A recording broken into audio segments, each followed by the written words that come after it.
allez comprendre ce que je veux vous dire ce soir, parce que l'intitulé de mon message s'appelle « L'œuvre de Dieu doit se construire tous ensemble ». Amen. Nous devons tous construire l'œuvre de Dieu ensemble. Amen. Et gloire à Dieu. Je crois, Église, que Dieu veut vraiment que son peuple se lève pour construire son œuvre. Et ça, c'est le désir du cœur de Dieu. Dieu veut qu'il y ait un réveil dans le cœur de son peuple et que son peuple commence réellement à avoir un fardeau en lui, à porter un fardeau en lui pour son peuple. Amen. Et j'aimerais te dire quelque chose, comme je te l'ai dit tout à l'heure, l'œuvre de Dieu est très vaste à accomplir. Il n'y a pas un endroit, il n'y a pas un lieu, il n'y a pas un pays, il n'y a pas une ville, il n'y a pas une localité, il n'y a pas un âge particulier, il n'y a pas une catégorie de personnes qui n'a pas besoin de Jésus. Tout le monde a besoin de Jésus-Christ. Et nous avons besoin de l'entendre et nous avons besoin de comprendre parce que parfois lorsque nous voyons la situation d'un homme, par exemple, qui a beaucoup d'argent ou d'une femme qui a beaucoup d'argent, qui paraît bien, qui paraît joyeuse extérieurement, nous n'osons pas aller voir ce genre de personnes parce que nous nous disons ils n'ont besoin de rien de nous. Mais je vais te dire quelque chose aujourd'hui, tu as plus que ce que tu crois en toi. En toi, dans ton corps, dans ton être, Dieu t'a rendu capable. La Bible nous dit que Dieu nous rend capables. Amen. Et Dieu nous a donné toutes les capacités pour pouvoir parler de son royaume, pour pouvoir apporter Jésus-Christ et pour pouvoir dire qui est Jésus-Christ et vraiment toucher le cœur de quiconque entend Jésus-Christ et qui veut le recevoir comme Seigneur et Sauveur personnel. Amen. Gloire à Dieu. Mais j'aimerais te dire quelque chose. Le Seigneur me révèle de jour en jour qu'ensemble, nous sommes plus forts. Beaucoup pensent, et parfois je crois que c'est un peu prétentieux, un peu orgueilleux, un peu être un but de soi-même, que de penser que je n'ai besoin de personne pour faire l'œuvre de Dieu. Et je vous assure, Église, dans le royaume des cieux, il y a des gens qui considèrent qu'ils n'ont pas besoin des autres et qu'ils peuvent accomplir ce qu'ils veulent seuls. Mais je vais te dire quelque chose, c'est un mensonge du diable. C'est un mensonge du diable, pourquoi? Parce que lorsque tu es seul, tu ne peux pas aller loin, tu ne peux pas aller vite et tu ne peux pas résister longtemps. Lorsque tu es seul, tu ne peux pas résister longtemps parce que tu dois tout veiller, tu dois tout surveiller, tu dois pouvoir tout voir, tu dois tout essayer de contrôler et à cause de ça, tu t'épuises. Oui ou non? Ce qui veut dire, Église, que nous avons besoin de commencer une œuvre parfaite, mais tous ensemble. Et l'Église de Jésus-Christ a besoin de comprendre que c'est ensemble que nous allons réussir. Amen. Avant de commencer mon message, j'aimerais faire une parenthèse en te disant et en t'exprimant que l'ennemi lui-même, il n'agit jamais seul. Si on regarde la parole de Dieu et si on regarde Marc 5, le verset 8 et 9,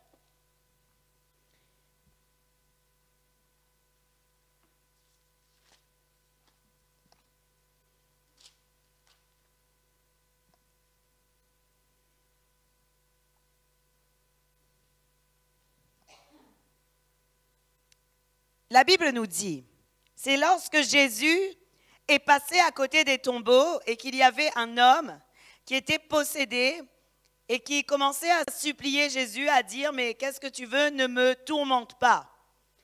Et la Bible nous dit dans Marc 5, le verset 8 et 9, « Car Jésus lui disait, sors de cet homme, esprit impur. Et il lui demanda, quel est ton nom ? Et l'esprit impur répond, Légion est mon nom, lui répondit-il, car nous sommes plusieurs. Donc la parole de Dieu nous montre que le diable, lorsqu'il va pour agir, il n'agit jamais seul. Je vous avais déjà dit, les démons de l'orgueil, souvent, ils viennent avec les démons de cupidité. Souvent.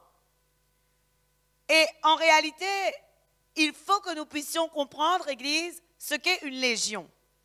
Quand le diable dit « légion est mon nom », si vous allez chercher la définition d'une légion et ce que ça représente, une légion représente environ 4200 à 6000 hommes. C'est entre 4200 et 6000 hommes, une légion. Ce qui veut dire que le diable vient nombreux, oui ou non? Mais j'aimerais te rassurer de quelque chose et te dire qu'aujourd'hui, tu n'as plus à avoir peur du diable et tu n'as plus à avoir peur qu'il s'appelle Légion et qu'il dit en gros qu'il est beaucoup. Pourquoi? Parce que la parole de Dieu nous dit que Jésus-Christ, lui, par contre, il a des myriades d'anges. Et le terme myriade est utilisé pour exprimer l'infini. Le terme myriade est utilisé pour exprimer l'infini. En gros, pour bien comprendre, les myriades, ça désigne une quantité innombrable, un grand nombre indéterminé. Et dans le système décimal, il désigne 10 000 à la puissance 4. Ce qui veut dire qu'une myriade, c'est encore plus d'anges et plus d'ouvriers que Dieu a à sa disposition. Et donc toi, tu n'as pas à avoir peur du diable lorsqu'il vient et qu'il dit « Oh, je suis légion ». Et d'ailleurs, je vais te dire quelque chose. J'exprimais ça à mon mari hier. Je crois vraiment que nous avons eu un problème lorsque le monde nous a souillés avec les films d'horreur, avec toutes ces choses. Nous avons commencé à cultiver une peur de l'ennemi, oui ou non? Et lorsqu'on entend « mon nom est Légion », c'est comme si lorsque le diable dirait « mon nom est Légion », oh là là, il s'appelle Légion. Et donc on commence à cultiver une peur parce qu'il a dit Légion. Mais je vais te dire quelque chose. Lorsque le diable a dit à Jésus « mon nom est Légion », il n'était pas fier, oui ou non? Il n'a pas fait le fier. Il n'est pas venu comme ça avec ses gros bras et dire « oh, mon nom est Légion ». Non. Il a dit « mon nom est Légion », oui, mais il a dit et il priait instamment de ne pas les envoyer hors du pays. Il disait « je m'appelle Légion », mais en réalité devant Jésus, ils étaient inclinés à dire « Jésus, qu'est-ce que tu veux? Pourquoi tu me tourmentes ?» Et j'aimerais te dire quelque chose. Si tu as Jésus en toi, l'ennemi peut s'appeler Légion, mais il s'inclinera toujours devant toi. Si tu as Jésus en toi, ils peuvent être aussi nombreux qu'ils veulent, ils s'inclineront toujours devant toi. Pourquoi? Parce que tu as Jésus et la Bible dit que Jésus-Christ a le nom qui est au-dessus de tout nom. Mais ce passage de Marc 5, le verset 8, 9 et 10, nous montre que les démons étaient en train de supplier Jésus. Ils n'étaient pas en train de faire les fiers. On est beaucoup. Non. Mais il y a des troupeaux parfois, quand ils sont beaucoup, ils sont fiers. Mais devant Jésus, jamais. Devant Jésus, aucun esprit impur ne fera le fier. Ce qui veut dire, Église, que nous tous ici présents, nous avons besoin vraiment d'avoir Jésus-Christ avec nous. Nous avons besoin d'avoir Jésus-Christ en nous, mais nous avons aussi besoin d'être ensemble. Parce que si l'ennemi est ensemble, si l'ennemi est plusieurs, nous devons aussi être plusieurs. Amen. Et je vais te dire quelque chose, l'ennemi, il est rusé et c'est lui, la Bible nous dit qu'il cherche à égorger, à diviser et à détruire. Et si le diable cherche à égorger, à diviser et à détruire, c'est parce qu'il sait que si nous sommes vraiment unis, nous allons former un bloc solide et nous allons devenir très, très, très forts. Le diable connaît la parole et Jésus-Christ lui-même avait dit qu'aucun royaume divisé contre lui-même ne peut subsister. C'est ce que Jésus avait dit. Et donc, comme le diable sait que le seul moyen pour lui de nous vaincre, c'est de nous diviser, il agit de cette manière. Ne remarquez-vous pas vous-même que les chrétiens sont tous divisés? Vous avez remarqué ça? C'est vraiment bizarre. Allez dans des religions autres, allez avec le musulman, les musulmans sont unis entre eux. Vous savez ça?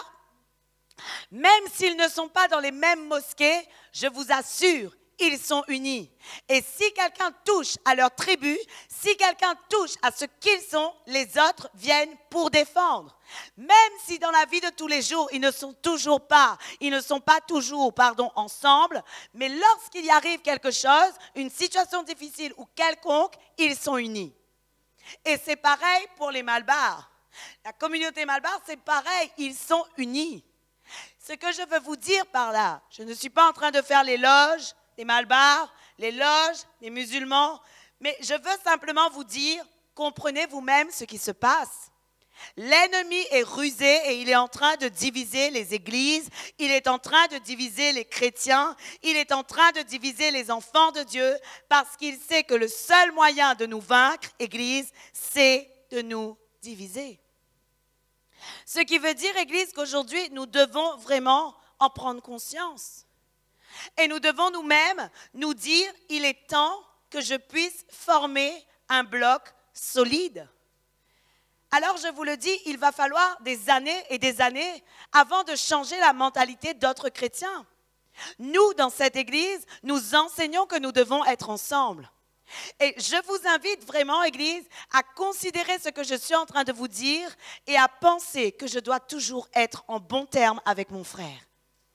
Je dois toujours être en bon terme avec ma sœur. Et faire ce que la parole de Dieu nous dit. La Bible dit que si quelqu'un a une raison de se plaindre d'un autre, qu'il le pardonne. C'est ce que la parole de Dieu nous dit, oui ou non?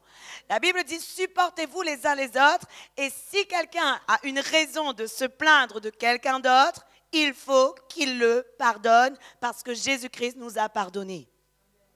Ce qui veut dire, Église, que quiconque ici te ferait quelque chose qui vraiment t'offusquerait, ou te ferait mal, ou qu'importe, il faut vraiment que tu surpasses ces choses et il faut vraiment que tu commences à grandir et à dire, moi je veux pardonner parce qu'il est temps vraiment que nous nous allions, il est temps que nous nous associons, il est temps que nous décidions vraiment de former un bloc solide.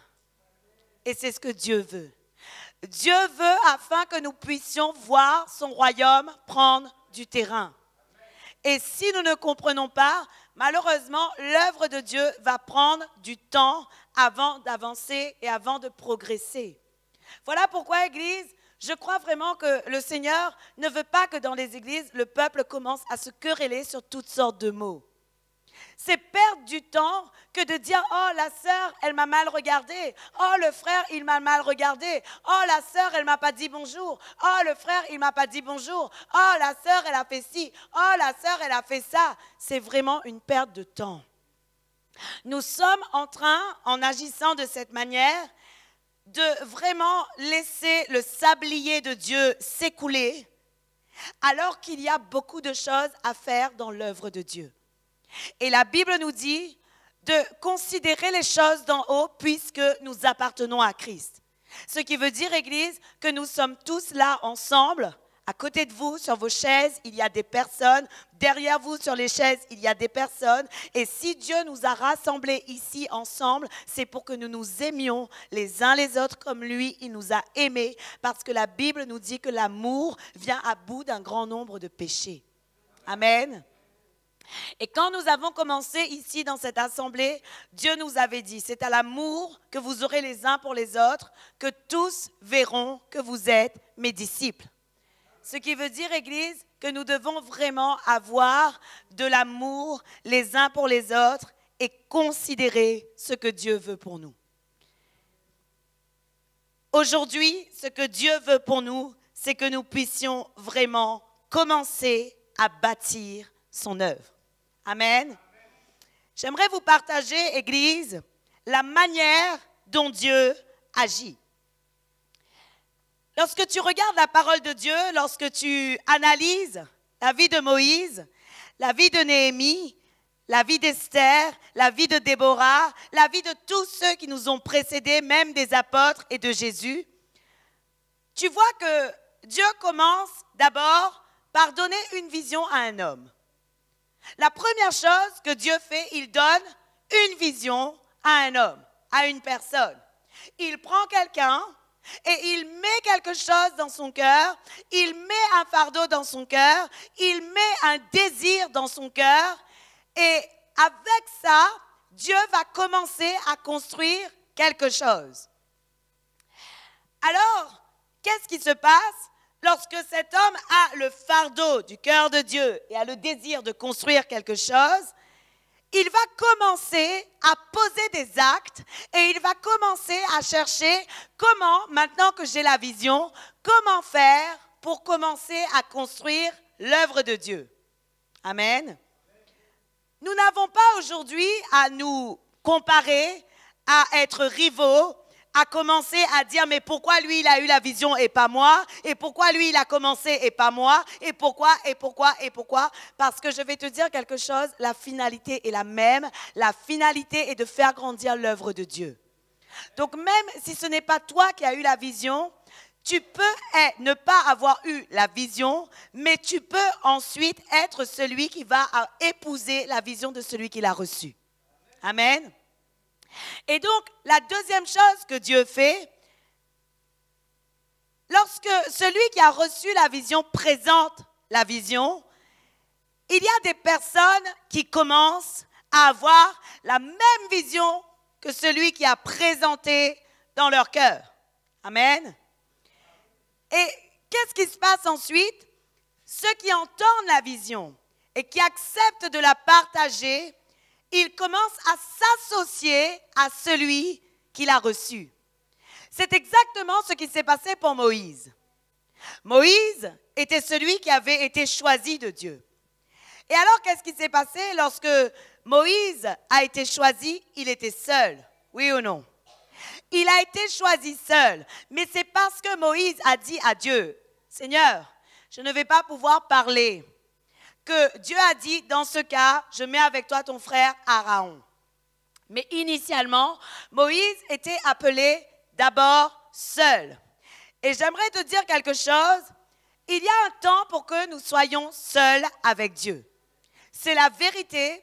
Dans le cœur de Dieu, dans la vision de Dieu, il y a un moment pour que nous soyons seuls. Et si Dieu nous isole, si Dieu nous met à part, c'est afin que nous puissions avoir la révélation de qui il est d'abord en nous-mêmes. Une fois que nous avons cette révélation, il commence à créer des connexions. Il commence à créer des liens entre nous et il commence à nous associer.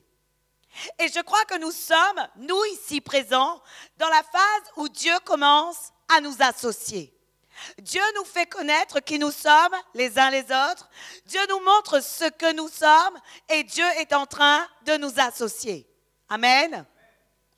Mais aujourd'hui, Église, nous avons le choix ou de nous associer ou de dire moi je veux être seul, je veux faire comme j'ai envie et malheureusement, dans ce cas, tu n'es pas dans la construction de l'ouvrage. Si tu fais comme tu as envie et si, lorsqu'on présente une vision, tu fais ce que toi seul veux, tu n'es pas dans la construction de l'ouvrage. Oui ou non? Parce que lorsqu'on va faire un bâtiment, lorsqu'on va construire quelque chose, tous ensemble, nous commençons à faire ensemble les fouilles, ensemble les fondations, ensemble les sous-bassements, ensemble les dalles, ensemble les élévations jusqu'à la toiture. Oui ou non? Et si moi, à côté, je dis, moi, je ne construis pas cet ouvrage, je vais faire une dépendance, je suis seule. Oui ou non? Et donc, je ne suis pas dans la construction, je ne suis pas dans la même construction. Je construis autre chose. Et je crois vraiment, Église, que c'est dangereux et c'est grave que dans des églises, il puisse y avoir ceux qui suivent et qui construisent l'ouvrage ensemble, et ceux qui commencent à se faire des dépendances. Mais malheureusement, il y en aura toujours. Il y aura toujours des gens qui vont se croire capables de faire quelque chose seuls et ils vont dire, moi, je veux construire ma dépendance. Je n'ai de compte à rendre à personne, je n'ai rien à dire à personne, je ne prends pas compte du pasteur, je ne prends pas compte des encadrants, je ne prends pas compte de qui est l'Église, de ce qu'elle fait. Moi, je fais ma dépendance. Mais je vais te dire quelque chose. Si nous arrivons à construire un immeuble qui fait 45 étages et 45 étages de haut, toi, malheureusement, tu ne pourras construire qu'une petite cabane en paille. Parce que plus on est nombreux et plus on réussit à construire de grandes choses. Et voilà pourquoi il est bon que nous tous ensemble, nous commencions à se mettre d'accord et à dire « Je veux construire quelque chose pour le Seigneur ». Parce qu'il y a des raisons à la connexion. La Bible nous dit, Église, que lorsqu'on est seul, on s'épuise à vouloir tout faire et à vouloir tout contrôler. La première raison qui fait que il n'est pas bon que tu sois seul, c'est parce que tu vas t'épuiser. La Bible nous dit dans Exode 18, le verset 18, ce passage que je vous ai dit tout à l'heure de Jéthro qui vit Moïse.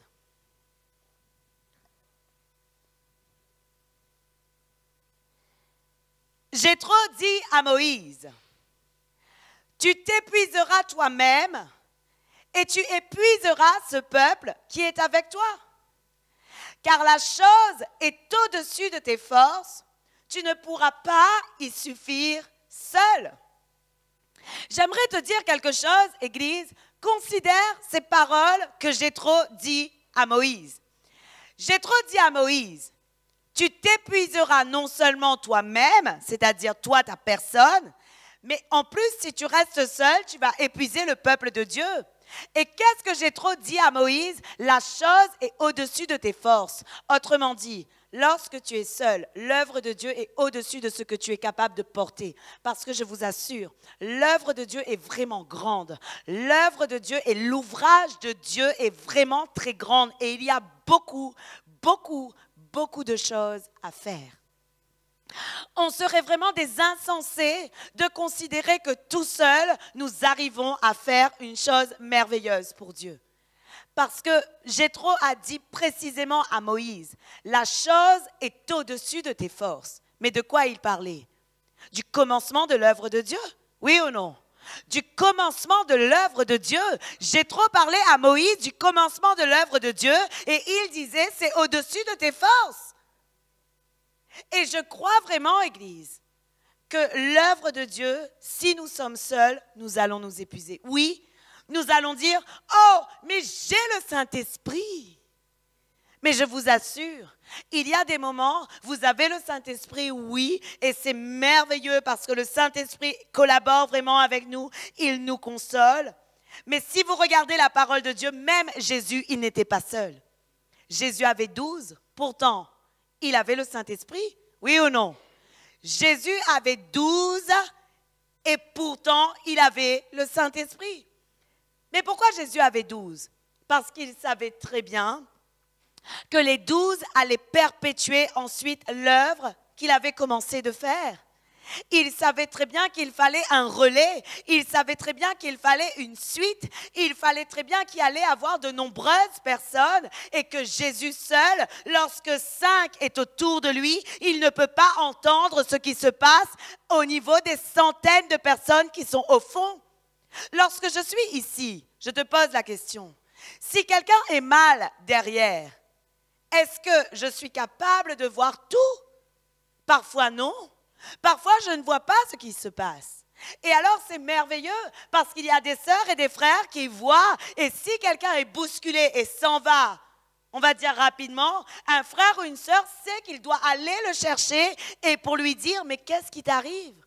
Qu'est-ce qui s'est passé? Parce que je vais vous dire quelque chose.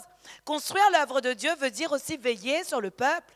Veiller sur eux, tourner autour d'eux pour savoir, vont-ils bien? Continue-t-il encore? Avance-t-il encore bien? Parce qu'on se dira ce qu'on veut. Dans l'Église de Jésus-Christ et dans le corps de Jésus-Christ, il y a de tous les niveaux spirituels. Il y a les niveaux, des grands niveaux. Il y a des messages où des personnes sont capables de comprendre des messages vraiment très puissants parce qu'ils ont déjà eu l'expérience de la parole. Mais il y a des niveaux spirituels où malheureusement, ils ne comprennent pas tout. Et parfois, lorsque tu dis quelque chose, ça peut être mal entendu, mal interprété, et alors la personne est chamboulée. Mais s'il ne vient pas reposer la question, et s'il ne vient pas pour chercher des explications, malheureusement, il va être confus. Oui ou non? Et alors, qu'est-ce qui va se passer? Il ne va pas grandir. Et voilà pourquoi je vous dis, Église, vous avez aussi besoin d'être équipés. Parce qu'il y a des gens qui osent vous parler et qui n'appellent pas forcément le pasteur parce qu'ils ont peur de déranger, mais qu'ils vous parleront, vous, plus facilement. Mais si vous n'êtes pas capable de leur enseigner selon la parole, si vous n'êtes pas capable de leur donner des conseils selon la parole, vous allez avoir une responsabilité dans vos vies. Mais vous devez aider à ce que vous puissiez porter aussi l'œuvre de Dieu. Parce que l'œuvre de Dieu se porte à plusieurs. Et nous ne devons pas répondre pour répondre. Nous devons répondre précisément suivant ce que la parole de Dieu dit. Savez-vous, Église, moi, lorsque je ne sais pas quelque chose, vous le savez, n'est-il pas vrai que lorsque vous me posez une question que je ne sais pas, je dis, je ne préfère pas répondre parce que je ne sais pas. Oui ou non? Mais c'est simplement lorsque Dieu me donne la révélation entière et réelle que je réponds. Et j'aimerais te dire quelque chose aujourd'hui, tu dois être mature pour pouvoir répondre à tous ceux qui sont autour de toi. Regarde ton voisin et dis, peut-être qu'un jour j'aurai à te conseiller.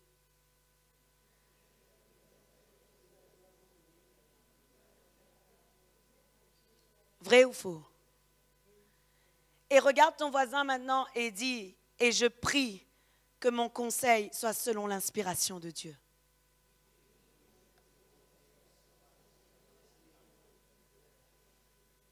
Amen. Ça doit être vraiment une prière pour toi. Tu dois être une prière, ça doit être une prière et tu dois te dire vraiment, lorsque je vais pour conseiller quelqu'un, il faut que mon conseil soit selon le cœur de Dieu. Il faut que mon conseil soit selon la parole de Dieu parce que je vais te dire quelque chose. Lorsque tu dis quelque chose, tu déposes quelque chose chez quelqu'un et c'est avec ça qu'il va se construire. Et si malheureusement c'est quelque chose contraire à la parole de Dieu, il se construira de manière tordue et tu en seras responsable. Voilà pourquoi, Église, nous devons vraiment être vigilants dans ce que nous voulons faire et dans ce que nous allons faire pour le Seigneur. Amen. La deuxième raison pour laquelle il est important de faire les choses ensemble, c'est parce que lorsqu'on est plusieurs, nous sommes plus efficaces. Amen. Ecclésiaste 4, le verset 9 et 10, la parole de Dieu nous dit: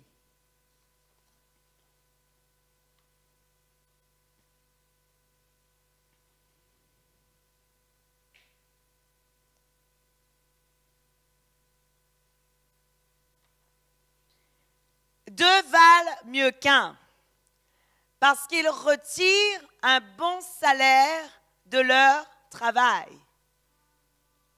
La suite. Car s'ils tombent, l'un relève son compagnon. Amen. Mais malheur à celui qui est seul et qui tombe sans avoir un second pour le relever. Amen. La parole de Dieu est claire. Pour ceux qui disent « j'ai le Saint-Esprit, je n'ai besoin de personne », la Bible dit « malheur à celui qui est seul ». Ce n'est pas moi qui le dis, c'est la parole qui le dit. Donc, si tu commences à dire « oh, moi je suis seul, je n'ai besoin de personne parce que j'ai le Saint-Esprit », cela veut dire que tu contestes ce que Dieu dit. Dieu dit « malheur à celui qui est seul et qui tombe sans avoir un second pour le relever ». En gros, Dieu dit « c'est un malheureux ». Dieu n'appelle pas la malédiction en disant cela. Mais Dieu dit c'est un malheureux celui qui est seul. Parce qu'il n'y a personne pour le relever. Mais voilà ce que la parole de Dieu dit dans Ecclésiaste 4, le verset 9 et 10. Deux valent mieux qu'un parce qu'ils retirent un bon salaire de leur travail. Car s'ils tombent, l'un relève son compagnon. Amen. Est-ce que tu veux voir du résultat dans l'œuvre de Dieu, Église? Moi, oui. Et je sais que si nous voulons avoir du résultat dans l'œuvre de Dieu, nous devons être ensemble. Nous devons être ensemble. Et nous devons au moins être deux. Et d'ailleurs, je vais te dire quelque chose et te rappeler quelque chose. La manifestation de la puissance de Dieu ne se révèle pas lorsque tu es seul dans l'œuvre de Dieu. Pourquoi? Dieu lui-même a dit, lorsque deux ou trois sont réunis en mon nom, je suis là au milieu d'eux. Ce qui veut dire que lorsque nous sommes deux à faire quelque chose pour l'œuvre de Dieu, la manifestation de la puissance de Dieu commence à venir. Amen. Ce qui veut dire, Église, que nous devons considérer réellement qu'il est important de ne pas être seul. Important. Et dans tout. Si vous avez la possibilité, Église, je dis bien si vous avez la possibilité, mettez-vous à deux pour prier. Mettez-vous toujours à deux pour prier.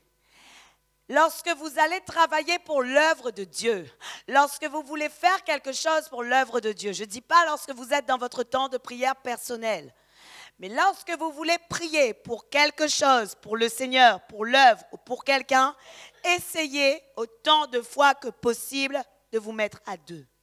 Parce que la parole de Dieu nous dit, et si deux se mettent d'accord pour demander quelque chose en mon nom, alors je l'accorde. Oui ou non? Ce qui veut dire, Église, que Dieu accorde ceux qui s'accordent dans la prière. Amen. Dieu accorde ceux qui s'accordent. Amen. Et aujourd'hui, nous avons besoin de comprendre ces choses. Voilà pourquoi parfois je conseille à des personnes de se mettre ensemble. Mais nous ne sommes pas appelés à nous mettre avec tout le monde et je vais vous montrer tout à l'heure. Amen. La troisième raison pour laquelle il est important de ne pas être seul, c'est parce que lorsqu'on est plusieurs, on a une meilleure résistance. Amen. La Bible dit dans Ecclésiaste 4, le verset 12.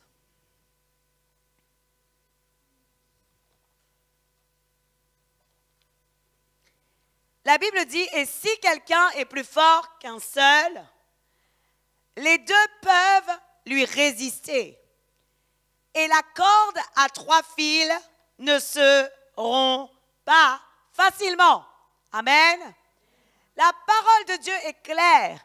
Si quelqu'un est plus fort qu'un seul, autrement dit, s'il y a deux qui sont en train de se confronter et que l'un des deux est plus fort qu'un seul, les deux, si deux s'associent, peuvent résister à celui qui est plus fort. Amen.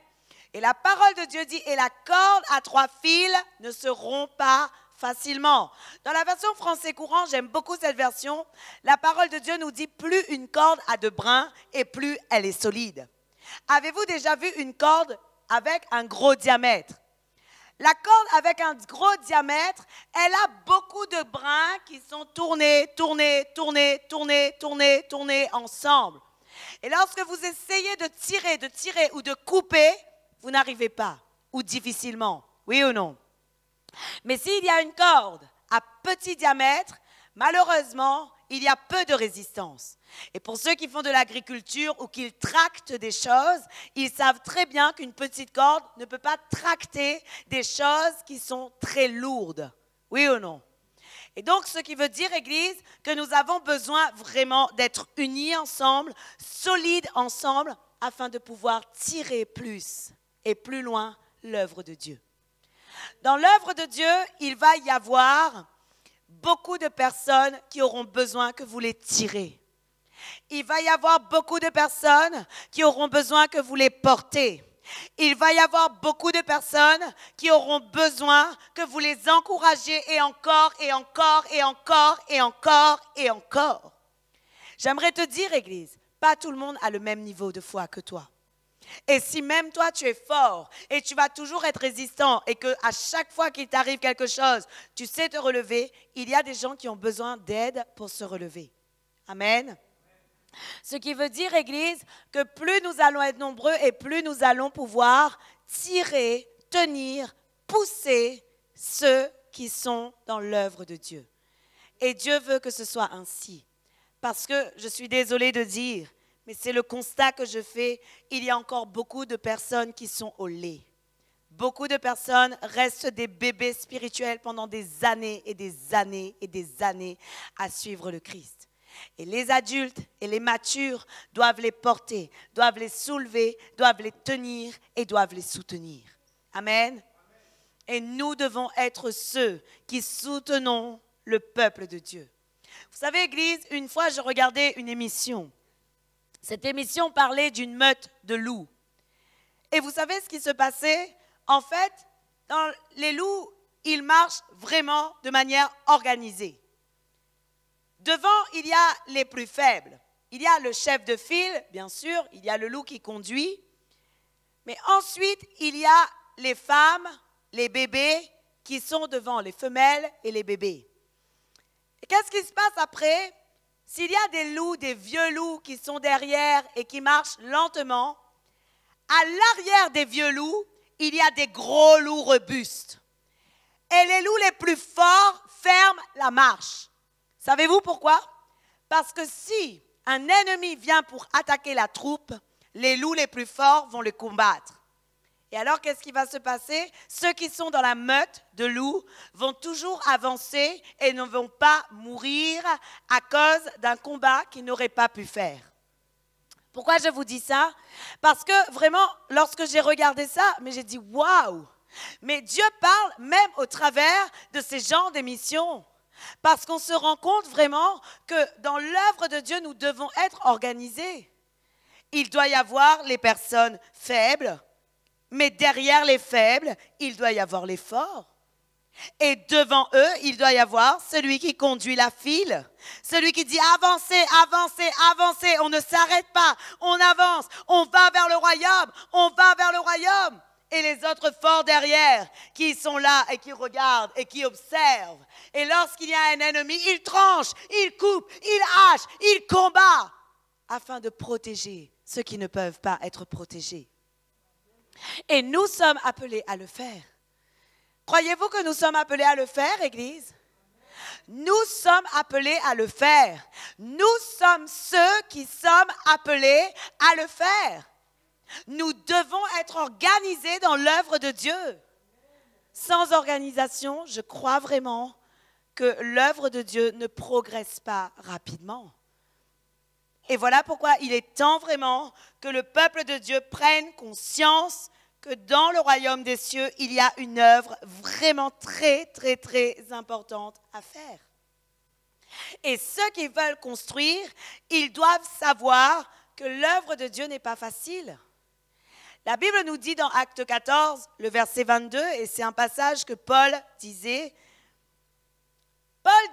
c'est par beaucoup de tribulations qu'il nous faut entrer dans le royaume des cieux. Amen. Et donc, nous aurons beaucoup de tribulations. Mais s'il n'y a pas de guerriers, s'il n'y a pas de conquérants, s'il n'y a personne pour combattre, comment allons-nous faire, Église, pour aller jusqu'à la fin dans l'œuvre de Dieu? Ça va être compliqué, oui ou non? Et voilà pourquoi Dieu établit des personnes et cherche des personnes qui soient solides et qui soient capables de porter la vision jusqu'à la fin. Amen. Dieu veut vraiment, Église, que nous soyons une équipe, une armée solide, car il faut que son royaume à présent s'accélère. Le temps est venu que le royaume de Dieu s'accélère. Le temps est venu pour que le royaume des cieux s'accélère. Vous ne devez pas que compter sur le pasteur. Vous ne devez pas que compter sur le pasteur. Vous devez aussi être ferme et être fort de proposition et dire au pasteur, « Pasteur, tu as dit qu'il fallait qu'on fasse ça. Qu'est-ce que tu penses si moi je me positionne là ? Et si j'avance comme ça, et si je veille sur le peuple ?» Mais souvent, vous êtes des peuples, on est un peuple où on attend que le pasteur donne toutes les idées. Mais c'est grave, oui ou non? Parce que l'œuvre de Dieu se construit ensemble. J'ai des idées, mais Dieu a mis des bonnes idées en vous aussi. Dieu a mis de bonnes choses en vous aussi, oui ou non? Alors, je ne dis pas qu'il faut que vous soyez au-dessus de l'autorité, parce que ça, c'est contraire à la parole de Dieu. Mais vous pouvez proposer des choses. Proposer, oui ou non? Il y a quelque chose à faire, il y a quelque chose, on va dire, je vais donner un exemple concret. Il y a de l'évangélisation qui commence à se mettre. Vous savez que le 30 août, il y a évangélisation. Est-ce au pasteur simplement de dire « Oh là là, on va commencer à préparer des flyers. Oh là là, on va commencer peut-être à aller faire du porte-à-porte. Oh là là, on va commencer à interpeller les gens. » Est-ce simplement au pasteur de prendre cette décision? Non. Nous tous, nous sommes capables de porter des idées. Pasteur, il y a évangélisation, mais pour porter évangélisation, qu'est-ce qu'on pourrait faire?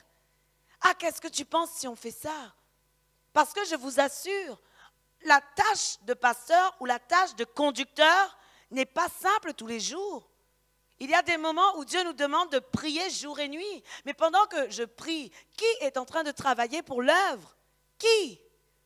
Pendant que je prépare des messages, qui est en train de travailler pour l'œuvre? Êtes-vous là? Êtes-vous en train de travailler? Si oui, où sont les âmes que vous amenez à Christ? Où sont-elles? Où sont-elles? Et nous devons aujourd'hui penser qu'il faut construire l'œuvre de Dieu. Et si vous avez une vision commune, vous devez amener les âmes ici, oui ou non? N'allez pas leur dire, va dans l'autre église là-bas. Tu as une vision, tu travailles pour le royaume avec Dieu, avec quelqu'un, et tu dis à quelqu'un d'autre, va là-bas. C'est bizarre, oui ou non? Mais nous devons apprendre à construire ensemble l'œuvre de Dieu. Amen. Et c'est comme ça que nous allons voir les choses de Dieu avancer. Amen. Mais j'aimerais te dire, Église, vraiment que nous avons besoin de nous associer aux personnes qui ont la même vision que nous. Parce que malheureusement, il y a des personnes, parfois, ils n'ont pas la même vision que toi. Ils n'ont pas la même vision que toi. Ils te font croire qu'ils veulent travailler pour l'œuvre de Dieu, sans contrepartie, sans autre chose, mais la réalité des choses, c'est qu'en réalité, ils ont un désir détourné que tu ne connais pas. Mais moi, je crois vraiment, Église, que nous avons besoin de nous associer à ceux qui partagent les visions avec nous. La Bible nous dit dans Acte 1, et c'est ce que l'on voit lorsque Judas est parti, lorsque Judas a trahi Jésus, lorsque Judas est mort, la Bible nous dit que les apôtres ont dû remplacer Judas. Oui ou non? Si Dieu voulait que nous soyons si seuls, pourquoi les apôtres ont-ils remplacé Judas? Pourquoi? La Bible nous dit dans Acte 1, à partir du verset 21. La Bible dit, il faut donc que parmi ceux qui nous ont accompagnés tout le temps, que le Seigneur Jésus a vécu avec nous, depuis le baptême de Jean jusqu'au jour où il a été enlevé du milieu de nous, il y en ait un qui nous soit associé comme témoin de sa résurrection. Amen. Qu'est-ce que la Bible dit? Les apôtres ne cherchent pas n'importe qui. Les apôtres disent il faut que l'on trouve, pour remplacer Judas, quelqu'un qui nous ont accompagnés tout le temps. C'est-à-dire quelqu'un de fidèle. Quelqu'un qui partage les mêmes visions, les mêmes objectifs et qui suivent tout avec nous. Vrai ou faux? Il dit ensuite, quelqu'un qui nous a accompagnés tout le temps, depuis que le Seigneur Jésus a vécu avec nous, depuis le baptême de Jean jusqu'au jour où il a été enlevé du milieu de nous. C'est-à-dire, autrement dit, une personne qui a commencé l'œuvre avec eux, mais qui n'a pas abandonné en cours de route. Oui ou non? Parce que la parole de Dieu nous dit, il faut que ce soit quelqu'un qui soit là aussi jusqu'à ce que Jésus soit ressuscité. Ce qui veut dire que Dieu cherche des personnes fidèles, qui soient capables de commencer une œuvre, mais de la terminer jusqu'à la fin. Et je vais vous dire quelque chose. La parole de Dieu nous montre un exemple. Marc. Marc qui s'était associé, qui s'appelait aussi Jean, et qui s'était associé à Barnabas et à Paul. La Bible nous dit que Marc était associé à Barnabas et Paul dans Acte 12, le verset 25.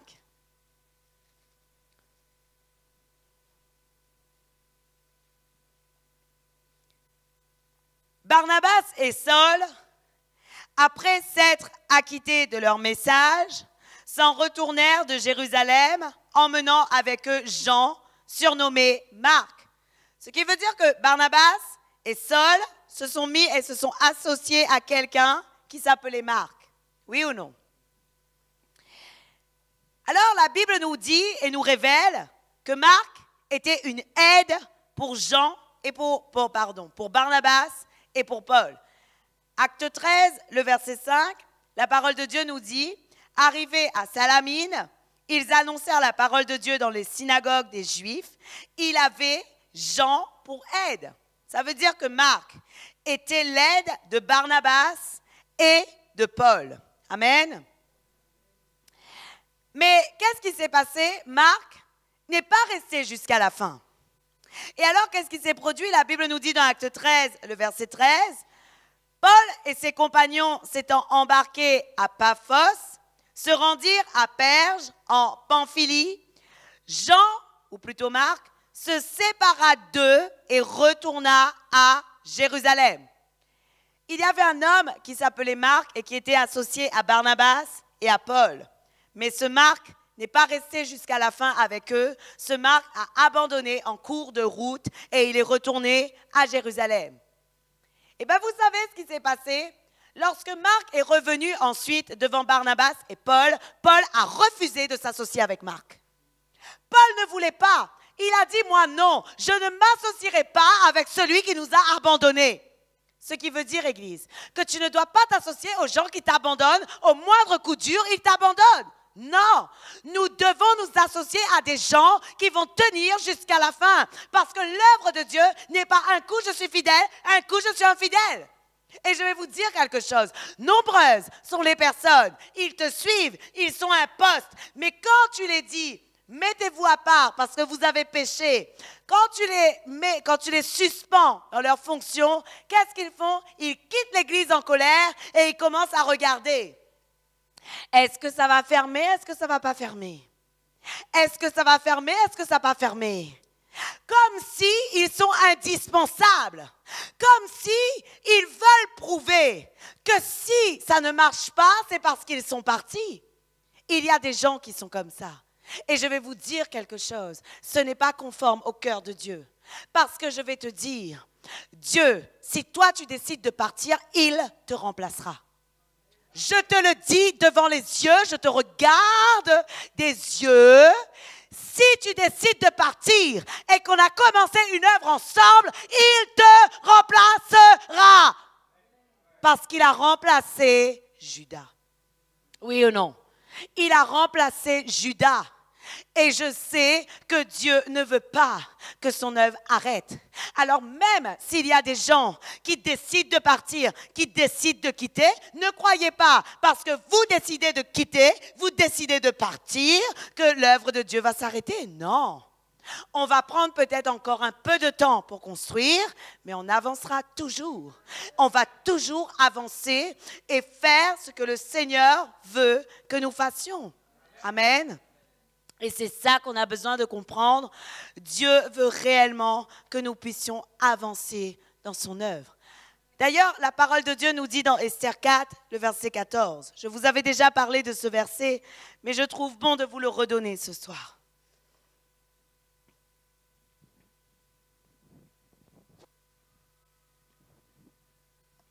J'aimerais bien te lire ce passage. En gros, Dieu est en train de dire, si tu ne fais rien, les choses se feront quand même. Amen. La Bible dit, car si tu te tais maintenant, le secours et la délivrance surgiront d'autre part pour les Juifs, et toi et la maison de ton peuple, vous périrez.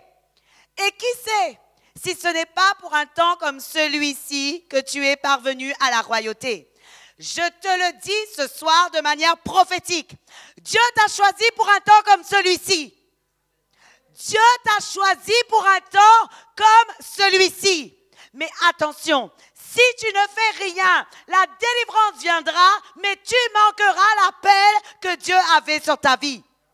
Ce qui veut dire, Église, qu'il est temps qu'on en prenne conscience, il est temps qu'on commence aussi à devenir résistant et il est temps qu'on commence à se dire, je veux être uni avec tous ceux qui ont la même vision que moi et avancer. Tout à l'heure, je vais vous donner ma vision.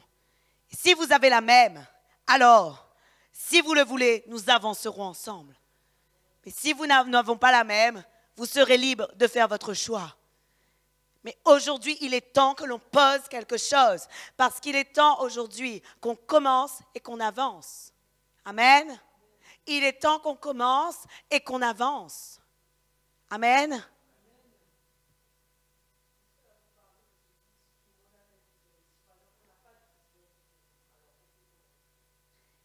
je vais te donner ma vision.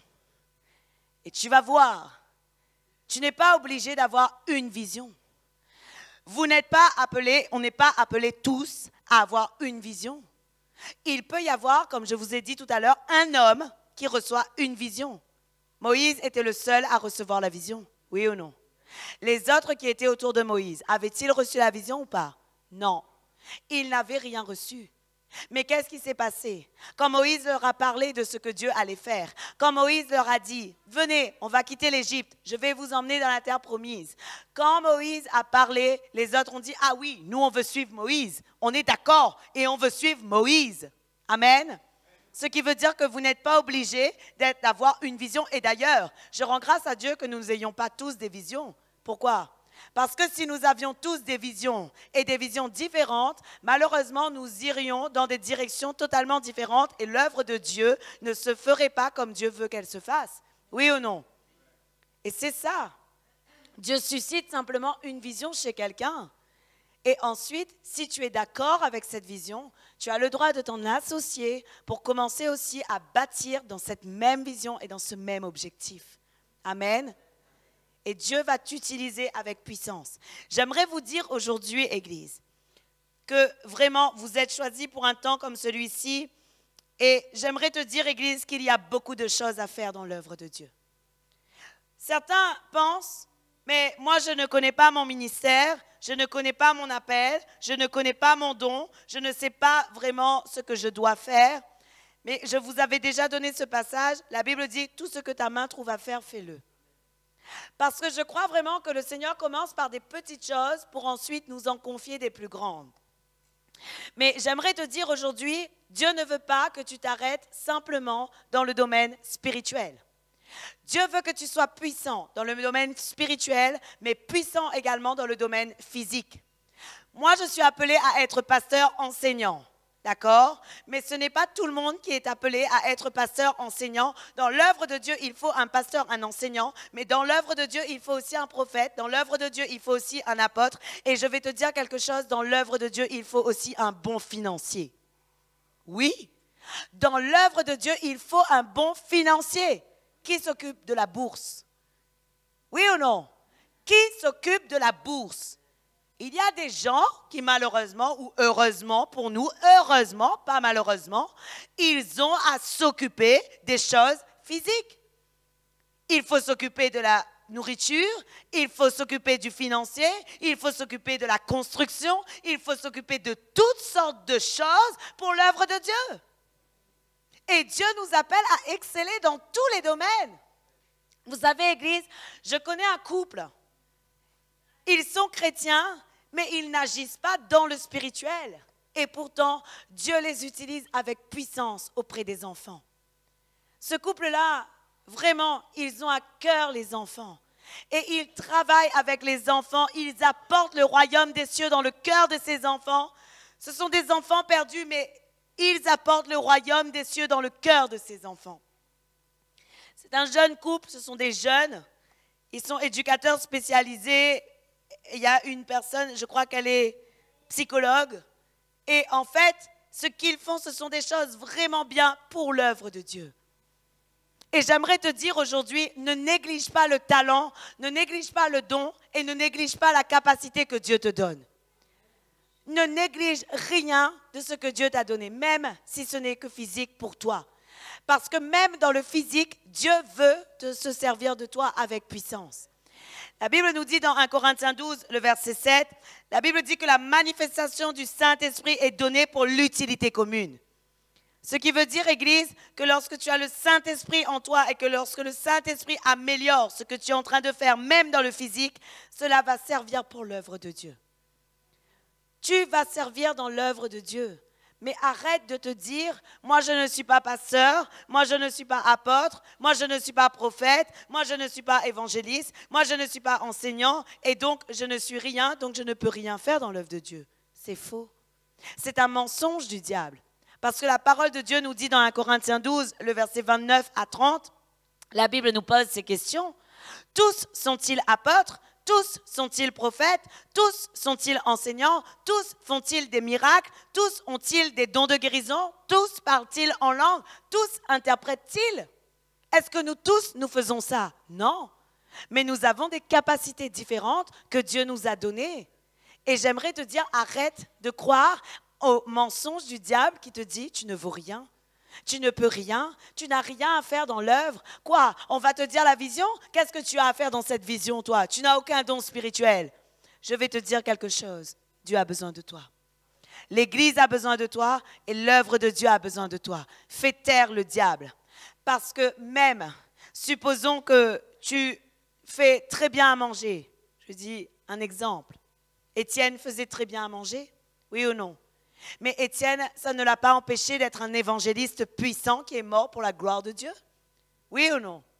Étienne a prêché, Étienne a parlé. Et la Bible nous dit qu'au moment où Étienne est mort, il a vu Dieu et il a vu Jésus. Pourquoi il n'a pas vu le Saint-Esprit? Il a vu Dieu, il a vu Jésus. Pourquoi il n'a pas vu le Saint-Esprit? Parce que le Saint-Esprit était en lui. Le Saint-Esprit était avec lui.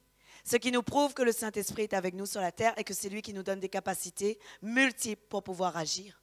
Amen. Ce qui veut dire, Église, qu'aujourd'hui, tu dois comprendre vraiment que tout est utile pour Dieu. J'aimerais te dire vraiment, tu es utile pour Dieu et je veux que tu arrêtes de croire au mensonge du diable qui te dit, tu ne vaux rien. C'est pas grave si tu n'es pas prophète. C'est pas grave si tu n'es pas apôtre. C'est pas grave si tu n'es pas enseignant. C'est pas grave si tu n'as pas un des 5 ministères. C'est pas grave si tu n'as pas le don de guérison. C'est pas grave parce que Dieu nous appelle tous à avoir au moins la réconciliation en nous, dans nos cœurs. Dieu nous appelle à partager l'amour de Dieu. Si tu n'as pas tout ça et que tu as plus d'amour dans ton cœur que les autres, je te le dis, tu es grand. Et tout ce qu'on fait pour l'œuvre de Dieu et qu'on le fait avec excellence pour le royaume des cieux, nous rend grands. Aujourd'hui, Église, je veux t'encourager vraiment à ne plus limiter ce que Dieu peut faire avec toi. Vous savez, tous les jours, je me pose une question.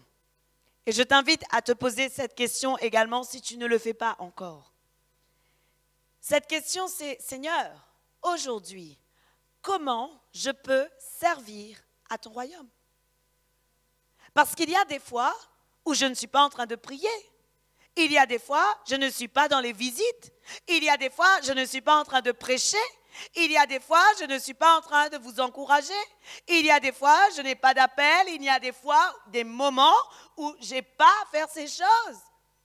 Alors à ce moment-là, je me pose cette question et je pose à Dieu cette question.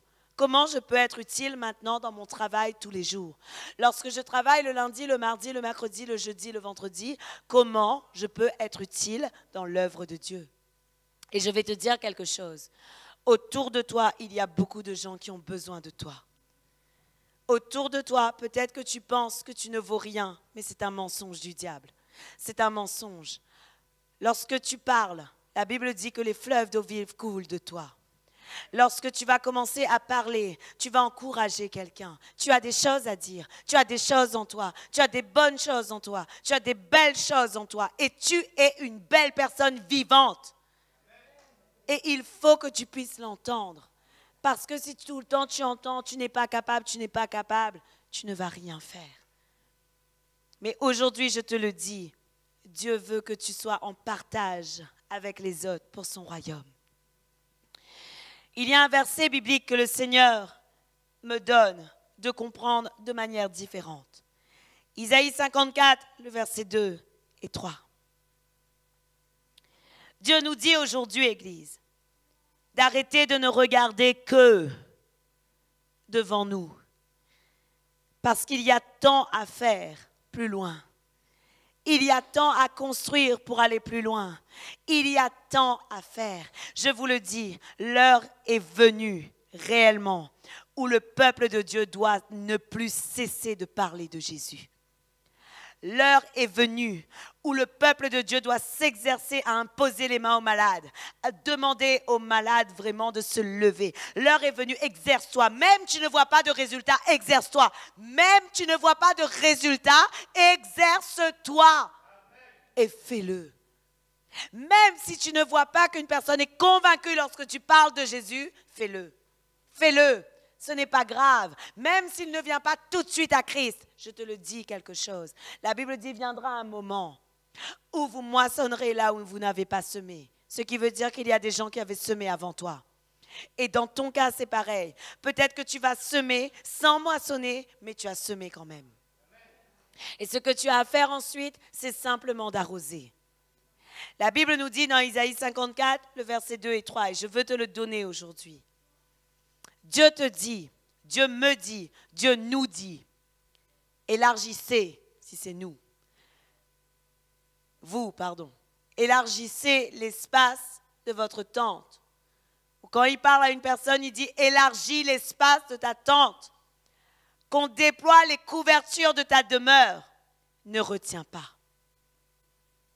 J'aimerais te dire quelque chose aujourd'hui. Ce que Dieu me parle actuellement dans cette parole. Dieu me dit et il nous dit, arrêtez de ne regarder qu'Allah.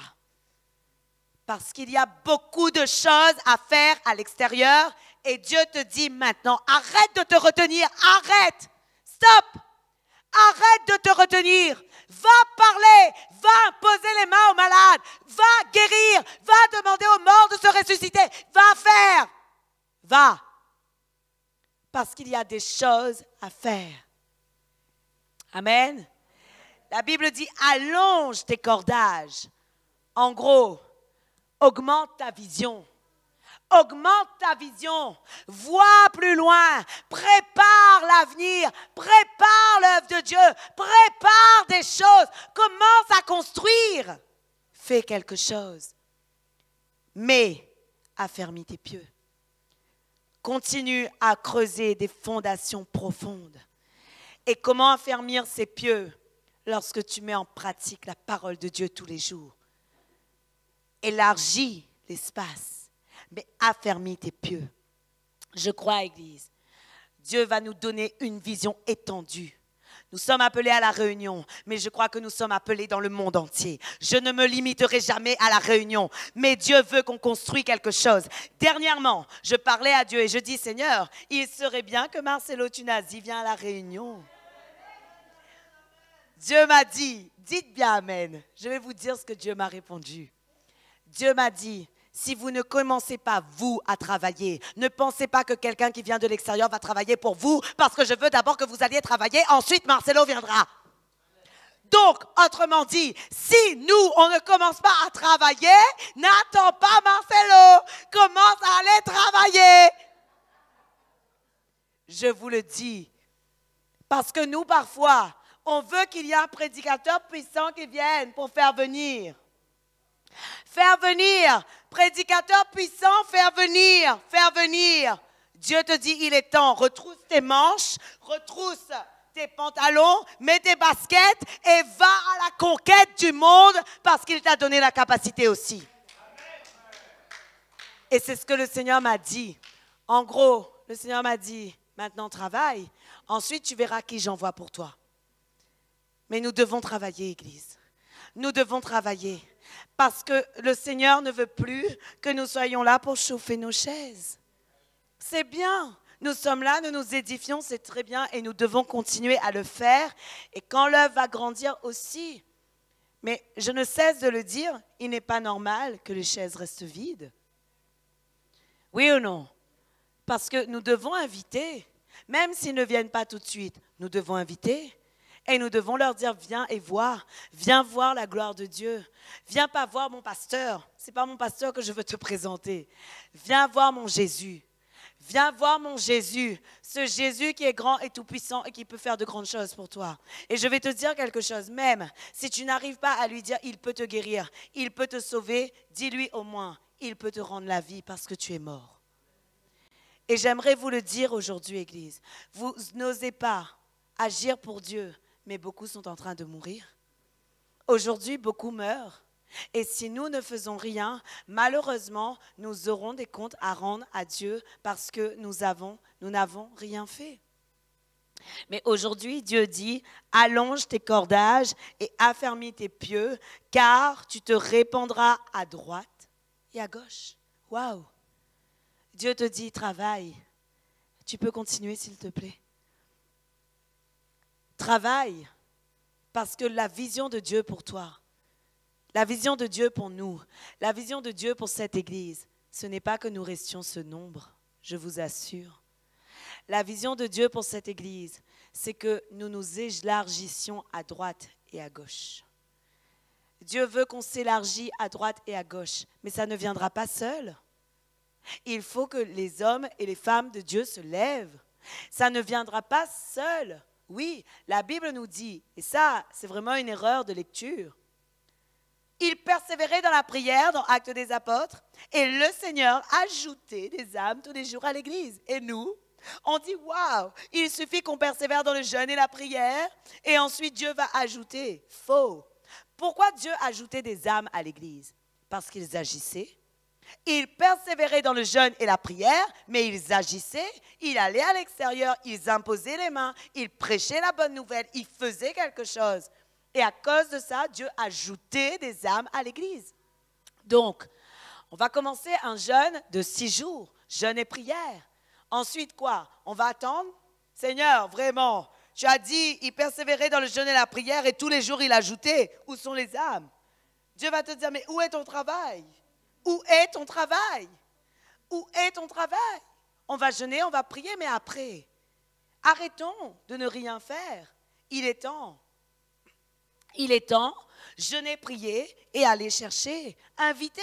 Ils ne veulent pas venir maintenant, ce n'est pas grave. Viendra le moment où ceux qui sont prévus ici viendront. C'est tout.